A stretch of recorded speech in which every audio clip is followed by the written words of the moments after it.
Hare Krishna. Srila Prabhupada mentions in the Srimad Bhagavatam elsewhere that what drives the whole materialist world is the desire for sex. And also, it's mentioned, Yan Maitunadi Grihamedi Sukam Hetucham. So, actually, a Grihamedi or someone attached to family life is actually his main thing, which is keeping him attached, is the desire for sex. And we see that in Vedic lifestyle, everything was programmed in such a way that people were highly regulated.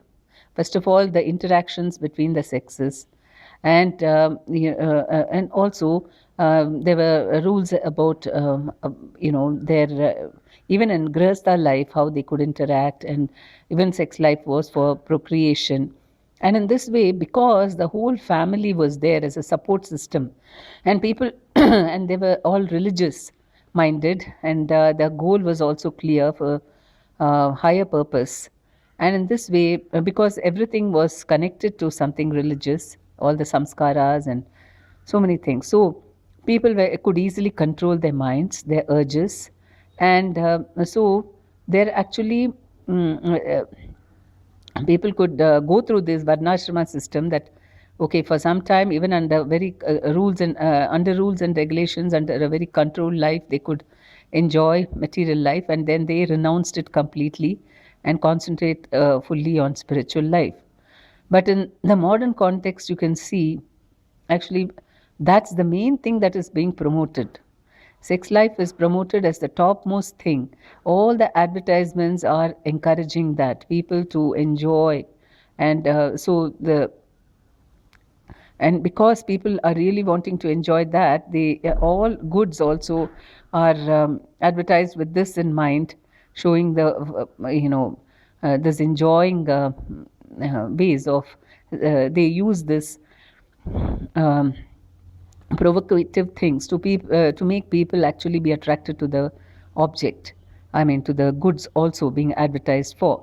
So they are making use of this, and there is no there is because the Vedic lifestyle is completely being renounced, there are no rules and regulations, and in fact they think that it's the right of every individual right from their childhood to do whatever they feel like.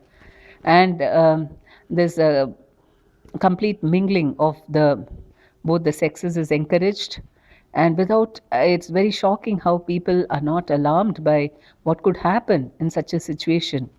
They think it's their right, everyone's right to do whatever they feel like.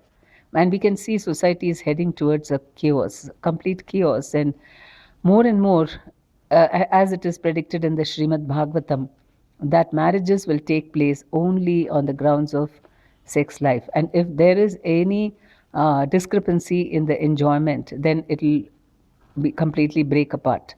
So the only reason for any relationship is physical, I mean, is just enjoying physically.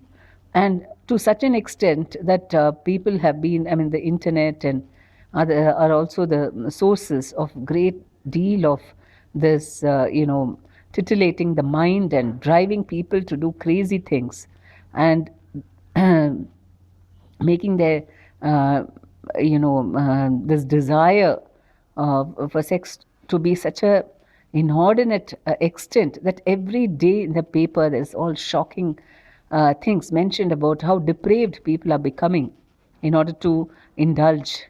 If they feel indulge themselves, they're ready to go to any stoop to any levels for sense gratification. So then we are completely falling down, even worse than animals. Animals are more regulated than human beings.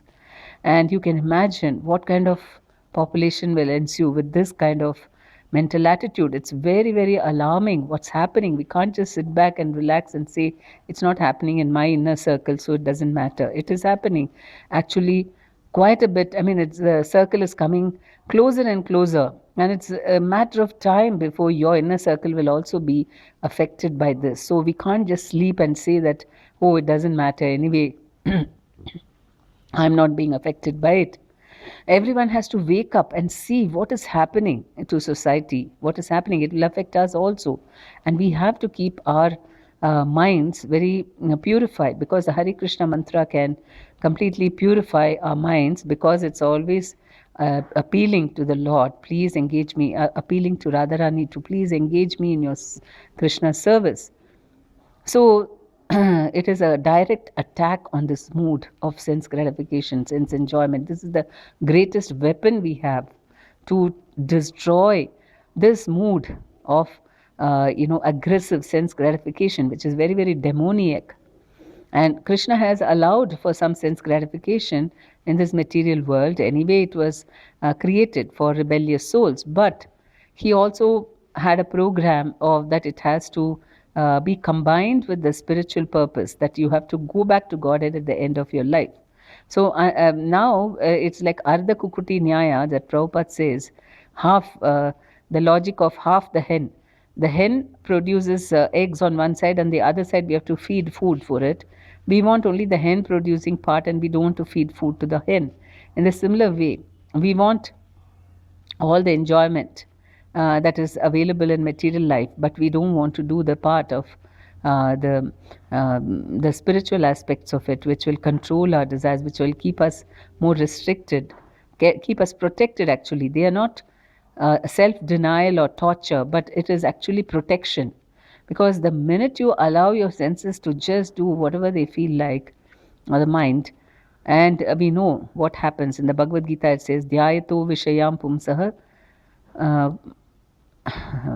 sangaste supajayate." So, the more that we even meditate on these sort of things, and then from there, attachment develops. Attachment, from attachment, lust, and then great hankering, and then when you don't get it, you get so angry, and then you commit all kinds of sins, and you fall down into the material pool.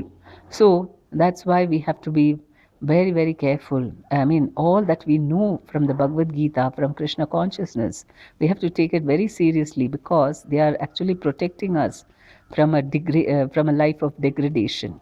Even as devotees, we should not think that we are completely immune from the attacks of Maya, but on the other hand, uh, sublimate our this lauding tendency to one of serving, which is full of love, full of tenderness. And even this, I mean, we have great acharyas also. They were married, they also were, they were grahasthas, they had children, and they were highly elevated Vaishnavas. So how is that possible? So, or in the life of Srila Prabhupada himself. Of course, Prabhupada's family life, his wife was not actually cooperating with him. But other Vaishnava saints, they had a very nice family also, with children and everything. So, it is possible, it is not incongruent. It is just that when you put Krishna in the center and you want to satisfy, when you develop your service attitude, service mood, then it's possible that everything can be, dovetailed in the service of Krishna. Otherwise, the Bhagavatam gives us a very stark reality of a life without Krishna consciousness. Hare Krishna.